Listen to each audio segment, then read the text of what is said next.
ابن سينا عالم عربي مسلم، عالم عربي مسلم عربوا الحجر والشجر. ابن سينا واحد من اعظم الاطباء عبر التاريخ ومن مؤسسي علم الطب الحديث، وليه اسهامات كتير جدا في مجال الطب النفسي وتشخيص امراض الشلل واسبابها. قال عنه انه احد علماء العرب الافزاز، اتولد في اوزبكستان ومات في ايران، ملوش علاقه بالعرب من قريب ولا من بعيد غير انه كان بيتكلم لغتهم، كانه عالم كاميروني فز، لكن لانه بيتكلم اللغه الفرنسيه اتقال عليه فخر الفرنسيين. تمام. ابن سينا عالم اوزبكستاني مسلم، هو كان بيقول ان هو مسلم، بس ابن تيميه مكفره، وابن القيم مكفره، والغزالي مكفره، وابن كثير مكفره، فاعتقد ان انت مش هتخالفهم وهتعتبره مسلم.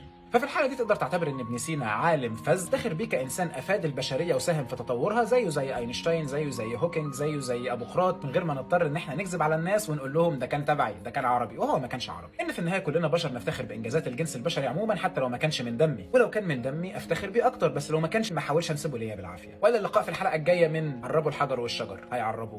مبدئيا قبل ما نخش في الموضوع دلوقتي، انت يا هزيم ما بتقولش على نفسك مسلم، يا ريت ما تحطش نفسك في نقطه التكفير. بعدين دول علماء كبار، بتدخل نفسك ما بينهم